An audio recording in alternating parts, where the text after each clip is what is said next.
সাংঘবের গল্পপাঠ চ্যানেলে আজকে আপনাদের জন্য রয়েছে লেখিকা লরা ইনগালস ওয়াইল্ডারের লেখা লিটল হাউস সিরিজের তৃতীয় গল্প on the banks of Plum ক্রিক।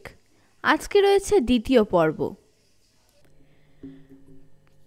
5 খালের জল নেমে গেল। হঠাৎ করেই যেন গরম পড়ল। রোজ সকালে নতুন ঘোড়া স্যাম আর ডেভিডকে নিয়ে প্রবল উৎসাহে কাজ করছে বাবা গম খেতে। মা বলল, যা শুরু করেছ, মনে হচ্ছে জমিটাকে খুন করবে তুমি, আর সেটা করতে গিয়ে মারা পড়বে নিজেও।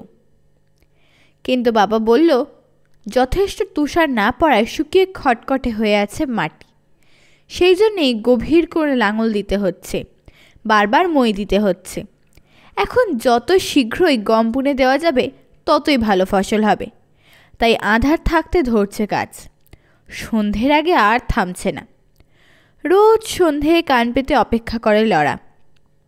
স্যাম আর ডেভিড জল খেতে খালে নামার সময় ঝপাত আওয়াজ করলে এক দৌড়ে ঘর থেকে বাতিটা নিয়ে আস্তাবলে গিয়ে হাজির হয় বাবাকে আলো দেখাতে। এই সময় এতই ক্লান্ত থাকে বাবা যে কথা বলারও শক্তি থাকে না। চারটে খেয়ে ধপাস করে বিছানায় পড়েই তলিয়ে যায় গভীর ঘুমে। অবশেষে গম বোনা হলো। তারপরই জই বুনল বাবা, তারপর আলু। এবার বাড়ির কাছাকাছি এক টুকরো জমিতে আচ্ছা মতো লাঙল টেনে মার জন্য বাগান তৈরি করে দিল। লরা আর মেরিকে নিয়ে মা সেখানে নানান রকম তরিতরকারির বীজ বুনল। ক্যারিকেও এটা ওটা আনার কাজ দেওয়া হলো, যাতে ও মনে করে খুব সাহায্য করছে। এখন শুধু অপেক্ষার পালা। যেদিন মাটি ফুঁড়ে ছোট্ট একটা অঙ্কুর বেরোলো, সেদিন কি আনন্দ! খুশিতে তিরিং বিরিং করে লাফালো মেরি, লরা আর ক্যারি। বাবা মার মুখেও হাসি ফুটল, এমনকি ক্যারিও হাততালি দিল সবার খুশি দেখে। পরদিন স্যাম আর ডেভিডকে নিয়ে শহরে গেল বাবা। কাছেই শহর, একবেলাও লাগলো না আসতে যেতে। তাই বাবার জন্য দীর্ঘ অপেক্ষার দিন ফুরিয়েছে। গাড়ির শব্দ সবার আগে কানে এলো লরার। এক দৌড়ে উঠে গেল সে উপরে। ওয়াগন সিটে বসে আছে বাবা, খুশিতে জল জল করছে সারা মুখ। ওয়াগন বক্স ঠাসা হয়েছে কাঠের তক্তায়। হাঁক ছাড়ল বাবা, এই যে ক্যারোলিন, তোমার নতুন বাড়ি। কিন্তু চার্লস ঘর থেকে বেরিয়েই থ হয়ে গেছে মা। তা কি করে হয়, সবে অঙ্কুর বেরিয়েছে বীজ থেকে। এক দৌড়ে গিয়ে চাকা বেয়ে উঠে পড়ল লরা ওয়াগানে। আছড়ে পাছে চড়ে বসলো তক্তাগুলোর উপরে। এত সুন্দর তক্তা জীবনে দেখেনিও। প্রত্যেকটি সুন্দর সোজা করে মেশিন দিয়ে কাটা। তাতে কি হয়েছে? হাসছে বাবা মায়ের কথায়। ওরা সেধে দিল, গম বিক্রি করে শোধ করব টাকা। তক্তা দিয়ে বানানো বাড়ি হবে আমাদের বাবা?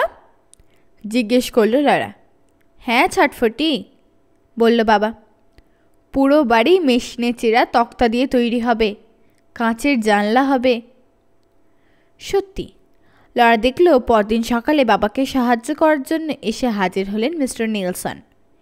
একটা টিলার উপর তলকুঠুরির জন্য শুরু করলো মাটি কাটা।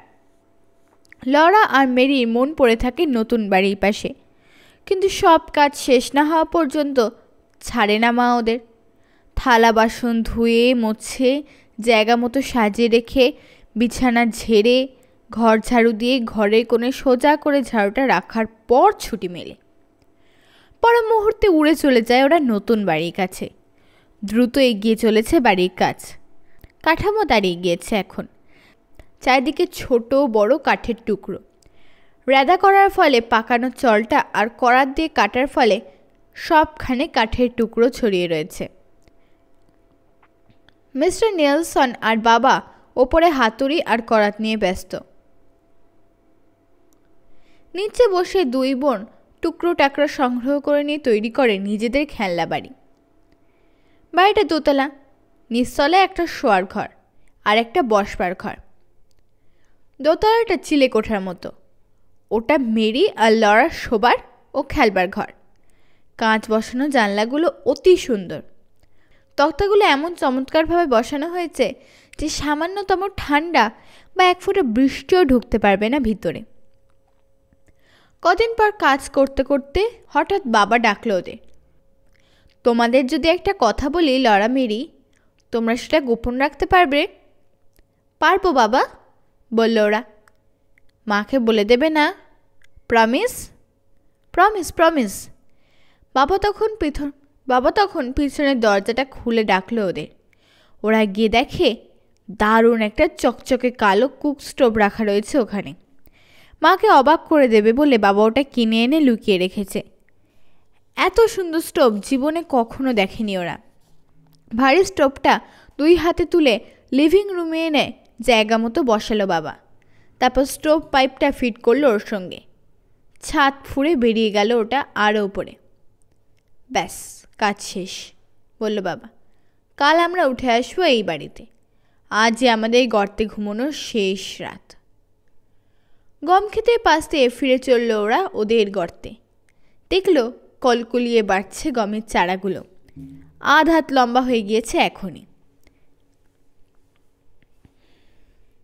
6 পরদিন রোদ ঝলমলে সকালে সমস্ত মালপত্র ওয়াগনে তুলতে সাহায্য করলো বাবাকে লরা আর মেরি।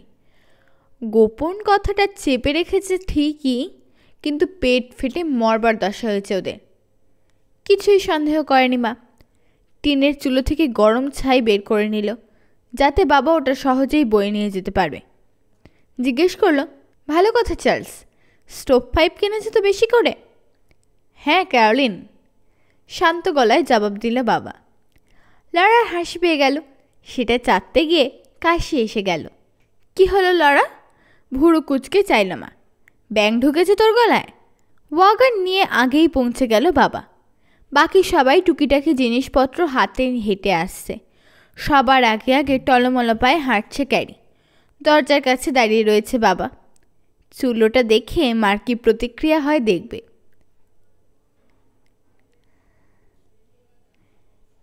ঘরে ঢুকেই থমকে দাঁড়ালো মা।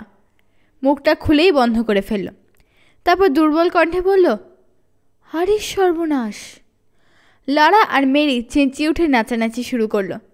ক্যারিও তাই করছে, যদিও জানে না কেন। তোমার মা, ওটা তোমার নতুন স্টোভ, একসঙ্গে চেঁচাচ্ছে লরা আর মেরি। ওর মধ্যে একটা ওভেন আছে, 4টে ঢাকনা, আরও কত কি। এটা কেন কিনতে গেলে চার্লস? এটা উচিত হয়নি। বাবা 2 হাতে জড়িয়ে ধরল মাকে। তুমি কিচ্ছু ভেবো না ক্যারোলিন, কোনো দুশ্চিন্তা করো না। তা করছি না। এরকম আলিশান বাড়ি, কাঁচের জানলা, আস্ত একটা স্টোভ, বেশি হয়ে গেল না? তোমার তুলনায় খুবই কম, গাঢ় কণ্ঠে বলল বাবা। আর খরচের কথা ভাবছ? একবার শুধু জানলায় দাঁড়িয়ে গম ক্ষেতটার দিকে তাকাও। লরা আর মেরি হাত ধরে টেনে নিয়ে গেল মাকে স্টোভটার ধারে। ঢাকনা তুলে তুলে দেখালো, ওভেন খুলে দেখালো, হাতল ঘুরিয়ে ফ্যান চালিয়ে দেখালো। সব দেখে শুনে তাজ্জব হয়ে গেল মা। এত সুন্দর একটা চুলোয় রান্না করবো আমি? ভাবতেই ভয় লাগছে। মুখে ও কথা বলল ঠিকই, কিন্তু চমৎকার ডিনার তৈরি করলো মা। দরজা দিয়ে রোদ আসছে, জানলা দিয়েও আসছে আলো বাতাস। এমন সুন্দর ঘরে বসে ডিনার খেতে কী যে ভালো লাগলো ওদের। জানলায় পর্দা টাঙালো ওরা। পুরনো চাদর কেটে পর্দা বানিয়েছে মা। 3 দিকে বর্ডার দিয়ে কুচি দেওয়া ছিট কাপড়ের। লিভিং রুম থেকে বেডরুম আলাদা করার জন্য দেয়ালে পেরেক ঠুকে ঝোলানো হলো কার্টেন। লরা আর মেরির চিলেকোঠাও সুন্দর করে সাজিয়ে দিল মা। যদিও কাপড়ের অভাবে জানলার পর্দা দেওয়া সম্ভব হলো না। দুজনের জন্য 2টো বাক্স বানিয়ে দিয়েছে বাবা। ওর উপর ইচ্ছে করলে বসতে পারে ওরা, ভিতরে রাখতে পারে যার যার ধনরত্ন পুঁজিপাটটা। সবই চমৎকার। শুধু একটা ত্রুটি রয়ে গেল, জ্যাক বেচারাকে নিচে ঘুমাতে হবে। মুয়ের ধাব্যে ওর পক্ষে ওপরে ওঠা সম্ভব নয়। সারাটা দিন ধকল গিয়েছে খুব। সন্ধ্যাতেই ঘুমিয়ে পড়ল লরা, কিন্তু বেশিক্ষণ ঘুমিয়ে থাকতে পারল না। নতুন বাড়িটা অসম্ভব চুপচাপ। খালের জলের কলকল শব্দটা যেন ঘুমের মধ্যেও শুনতে পেত। সেটা এখন নেই। নিস্তব্ধতা বারবার ভাঙিয়ে দিচ্ছে ঘুম। ভোর রাত্রে আবার ঘুম ভাঙল লড়ার। এবার অবশ্য শব্দ শুনে কান পেতে শুনল ওর শব্দটা। মনে হচ্ছে ছোট ছোট পা ফেলে কারা যেন দৌড়ে বেড়াচ্ছে ছাদের উপর। কিসের শব্দ? হঠাৎ মনে পড়ল, আরে বৃষ্টি পড়ছে না তো। বহুদিন কাঠের ছাদে বৃষ্টি পড়ার শব্দ শুনিনি বলেই ভুলে গিয়েছিল আওয়াজটা কেমন। বৃষ্টির টাপুর টুপুর শব্দ শুনতে শুনতে আবার তলিয়ে গেল গভীর ঘুমে। 7 সকালে খালি পায়ে বিছানা থেকে নেমে মসৃণ কাঠের মেঝে ঠেকল লড়ার পায়ের তলায়।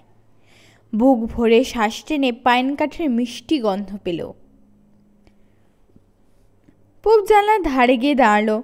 সবুজ মকপলের মতো সুন্দর দেখাচ্ছে গম ক্ষেতটা। অল্প একটু দূরেই জয়ী ক্ষেত। অনেক অনেক দূরে ঘাস প্রান্তরের শেষ সীমানায় সবে উঁকি দিচ্ছে সূর্য। উইলো ক্রিক আর মাটির নিচের ঘরটা মনে হচ্ছে যেন অনেক দূরে, অনেক আগের কথা। নিচ থেকে নতুন স্টোভের ঢাকনি নাড়াচাড়া খুটুর খাটুর আওয়াজ শুনতে খুটুর খাটুর আওয়াজ আসছে। চৌকোনা গর্ত দিয়ে ভেসে এলো মার কণ্ঠ, মেরি, লড়া, আর কত ঘুমাবে, উঠে পড়ো। প্রাতরাশ খেতে খেতে লড়া জিজ্ঞেস করলো খালের ধারে খেলতে যেতে পারবে কিনা। বাবা বারণ করলো, না লড়া, ওদিকটায় গভীর গর্ত আছে কয়েকটা। যদি যেতে চাও ঘরের কাজ ছেড়ে নেলসনদের ওদিকটায় গিয়ে দেখতে পারো কি আছে। হাত চালিয়ে দ্রুত সেরে ফেললো ওরা ঘরের কাজ। ঢাল বেয়ে সমতল জমিতে নেমে গেল ওরা। কিছু দূর গিয়ে আবার খানিকটা দূরে জমি। তারপরেই আরে ওই তো খাল। দৌড়ে গিয়ে দাঁড়ালো ওরা খালের ধারে। অবাক হয়ে গেল লড়া। একই খাল, কিন্তু দেখতে সম্পূর্ণ অন্য রকম লাগছে। অনেক শান্ত, সরু আর অগভীর। মস্ত একটা উইলো গাছের নিচে ওপারে যাওয়ার জন্য পুরো একটা তক্তা ফেলা আছে। কিছুটা উজানে খালের দুপাশে অসংখ্য প্লাম গাছ এমন ঘন হয়ে উঠেছে যে মনে হচ্ছে দুপাশ থেকে ছুঁয়ে আছে পরস্পরকে। ওগুলোর নিচে গাঢ় ছায়া। খালটা প্লামঝাড় থেকে বেরিয়ে এসে বালু আর কাঁকড়ের উপর দিয়ে খিলখিল করে হাসতে হাসতে এগিয়ে দূরে গিয়ে পড়েছে একটা মস্ত জলাশয়। হাঁটু জলে নেমে পড়ল ওরা দুই বোন। পরিষ্কার টলটলে জল, স্পষ্ট দেখা যাচ্ছে বালির উপর প্রতিটা কাঁকড়। অবাধে ঘুরে বেড়াচ্ছে মিনুর ঝাঁক। ওরা দাঁড়ালে আস্তে করে ঠোক্কর দেয় পায়। হঠাৎ মাটির নিচে এক অদ্ভুত জীব দেখতে পেল লড়া। পায়ের পাতার সমান লম্বা, রংটা সবজে খয়েরি। সামনের দিকে লম্বা দুটো দাঁড়া, তার আগায় শিকার ধরার জন্য সাঁড়াশির মতো একজোড়া নখ। দুপাশে ছোট্ট ছোট্ট কয়েকটা পা। লেজটা চ্যাপ্টা, চওড়া আর শক্তিশালী। মাছের মতো আঁশ আছে। নাকের কাছে দুটো শুঁয়ো দেখা যাচ্ছে। চোখ দুটো গোল গোল, ঠেলে বেরিয়ে আসছে ওটা। কি ওটা? ভয় পেয়ে চেঁচিয়ে উঠল মেরি। লড়াও থমকে দাঁড়িয়েছে, এগোতে পারছে না। সাবধানে নিচু হলো ভালো করে দেখবে বলে।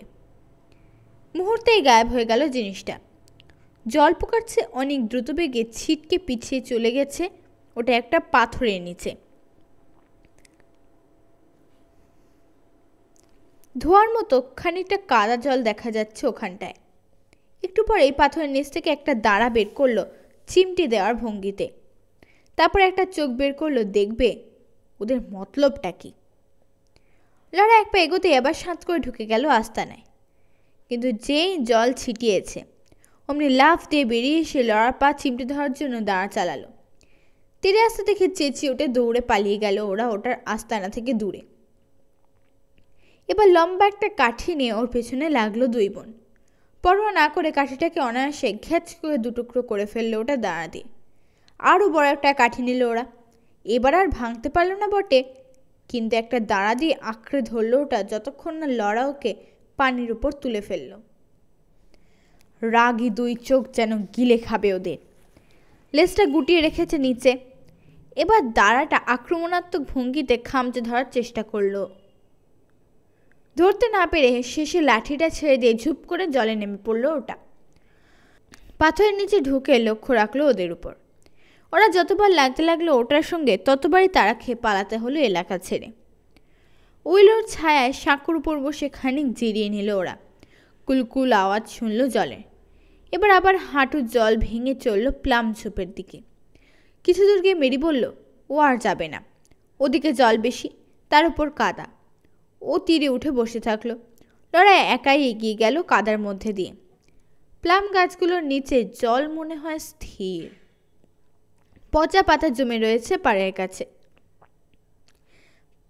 কাদা এতই বেশি যে পা খানিকটা ডেবে গিয়ে পিছলে মতো যাচ্ছে। পা তুলতে গেলে কাদা যেন টেনে রাখতে চায়। ঘোলা হয়ে যায় বেশ খানিকটা জায়গার জল। বাতাসেও কেমন একটা পচা আষ্টে গন্ধ। ফিরে গেল লড়া মেরির কাছে পরিষ্কার জলে। দু পায়ে কাদা মতো কি যেন লেগে আছে লড়ার। ভালো জল দিয়ে ধুয়ে পরিষ্কার করার চেষ্টা করলো, কিন্তু গেল না ওগুলো। হাত দিয়ে ডলা দিতেও গেল না। জিনিসটার রং ঠিক কাদার মতো, তেমনই নরম, কিন্তু সেঁটে রয়েছে চামড়ার সঙ্গে। ভয় পেয়ে চেঁচিয়ে উঠল লড়া, মেরি, এই মেরি, জলদি এদিকে এসো দেখি। মেরি এলো, কিন্তু এই বিচ্ছিরি নোংরা জিনিসও ছুঁতে পারবে না। পোকা দেখলে ওর বমি আসে। এদিকে লড়ার অবস্থাও কাহিল। ওরও খুব ঘেন্না লাগে, তবে এখন না ছুঁয়েও কোনো উপায় নেই। দুই আঙুলের নখ দিয়ে একটাকে চেপে ধরে টান দিল। টান পড়ায় লম্বা হতে শুরু করলো জিনিসটা, কিন্তু তবু কামড় ছাড়তে চায় না। আরও কিছুটা লম্বা হওয়ার পর পা থেকে খুলে এলো ওটা। এক ফোঁটা রক্ত গড়িয়ে পড়ছে ওটা যেখানে সেটেছিল সেখান থেকে। একে একে সবকটাকে টেনে টেনে ছাড়িয়ে আনলো লড়া পা থেকে। প্রতিটা ক্ষত থেকেই এক ফোঁটা করে রক্ত গড়িয়ে নামল। খেলার স্বাদ মিটে গিয়েছে লড়ার। পরিষ্কার জলে হাত পা ধুয়ে বাড়ি ফিরে গেল মেরির সঙ্গে। বাবাকে পাওয়া গেল দুপুরে খাওয়ার সময়। লড়া জিজ্ঞেস করল, জলে থাকে, হাত নেই, পা নেই, নাক মুখ চোখ নেই, কাদাটি রঙের রক্তচোষা ওই জিনিসগুলো কি? সব শুনে বাবা বলল, ওগুলোকে বলে জোঁক। ইস, জোঁককে আমি ঘেন্না করি, ঘোষণা দিল লড়া। বেশ, তাহলে আর কাদা জলে যেও না। মা বলল, খালে বিলে দাপাদাপি করার সময়ও আর পাবে না বিশেষ। মাত্র 2.5 মাইল হাঁটলেই স্কুল। সোমবার থেকেই যাবে তোমরা ওখানে। স্কুল? পরস্পর দিকে চাইল দুই বোন। কেউ কোনো জবাব দিতে পারল না।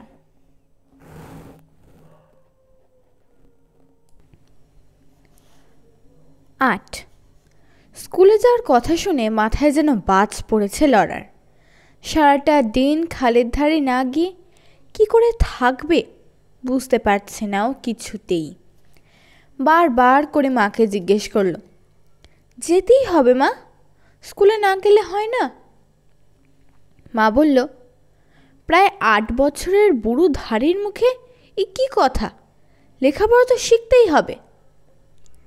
কিন্তু মা, আমি তো পড়তে পারি। আকুল মিনতি লড়ার কণ্ঠে। আমাকে স্কুলে পাঠিও না প্লিজ, আমি পড়ছি, তুমি দেখো। দৌড়ে গিয়ে প্রচ্ছদে বেল ব্যাংক লেখা একটা বই নিয়ে এলো। বইটা মেলে ধরে ব্যাকুল নয়নে মার মুখের দিকে তাকিয়ে পড়তে শুরু করলো। মিল ব্যাংকের দরজা জানলাগুলো সব বন্ধ ছিল। দরজার হাতল থেকে, এ কি লড়া? অবাক হলো মা। তুমি তো পড়ছো না, মুখস্থ বলে যাচ্ছ। তোমার বাবাকে যা পড়ে শুনিয়েছি তুমি মুখস্থ করে বসে আছো, এতে তো হবে না। অনেক কিছু শেখার আছে স্কুলে, অক্ষর পরিচয়, বানান, হাতের লেখা, অঙ্ক, আরও কত কি। স্কুলে গেলেই বুঝতে পারবে। এসব এমন কোনো কঠিন কাজ নয়। স্কুলে যাব না কথা ভুলেও আর মুখে আনবে না। ভালো মেয়েরা সবাই যায়। সোমবার সকালে মেরির সঙ্গে তুমিও যাবে স্কুলে। লক্ষ্মী হয়ে বসে সেলাই করছে মেরি। কোনো আপত্তি নেই ও স্কুলে যেতে। মেরি তো সবসময়ই ভালো, একমাত্র খারাপ লড়াই। পিছনের দরজার কাছে দাঁড়িয়ে হাতুড়ি দিয়ে কি যেন ঠুকছে বাবা।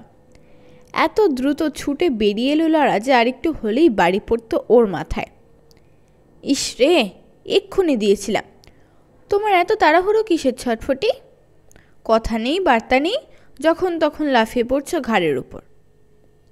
কি করছো বাবা? জিজ্ঞেস করলো লড়া। মাছ ধরার একটা ফাঁদ বানাচ্ছি, বলল বাবা।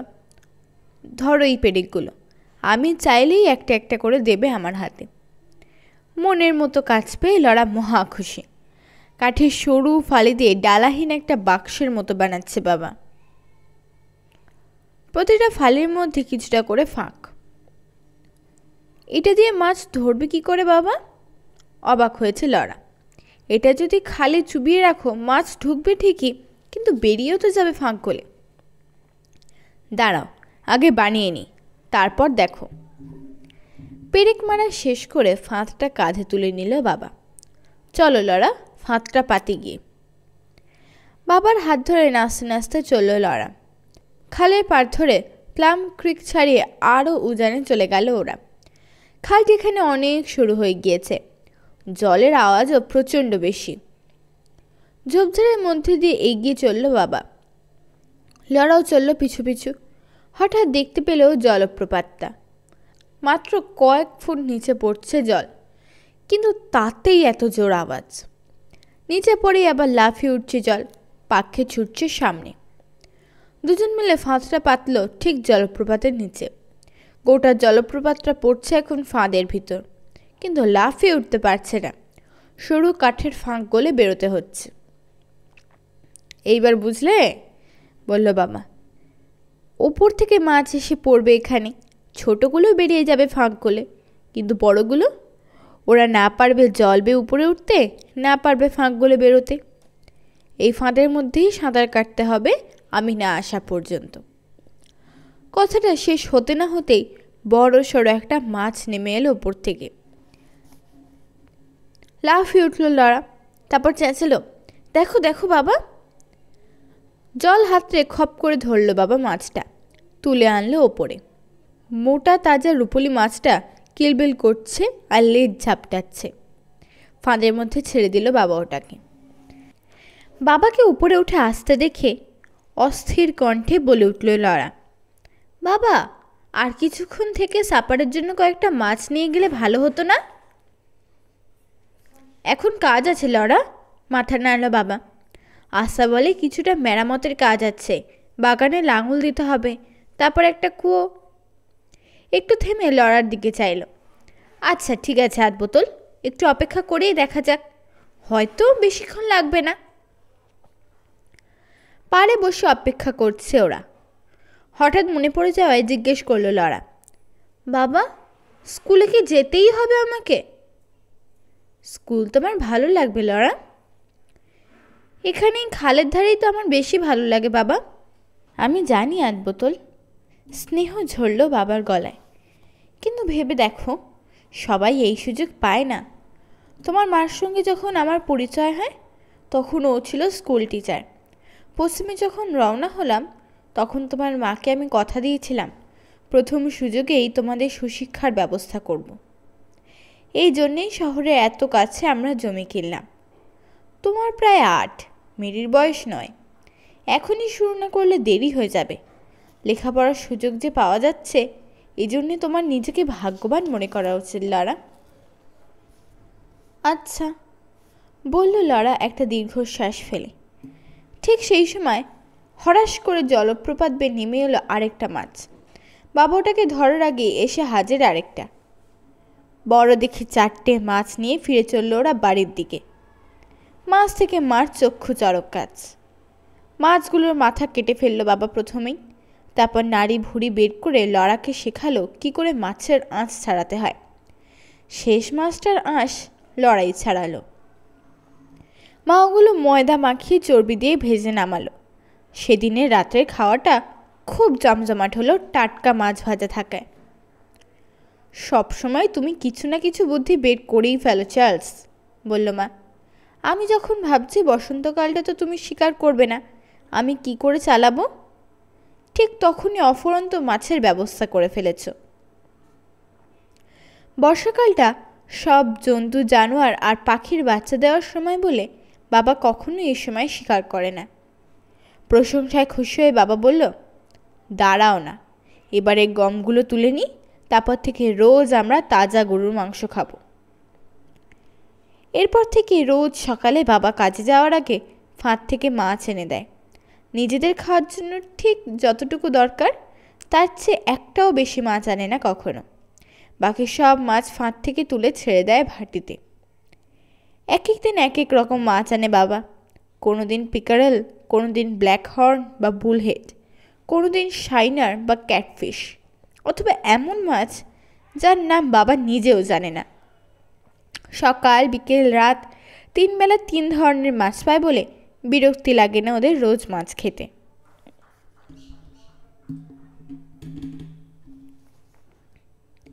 9 সোমবার সকালে ঘরের কাজ সেরে ওরা যে যার রোববারের পোশাক পরে নিল। মেরির নীল জামা, লড়ার লাল। চুল আঁচড়ে টাইট করে বেঁধে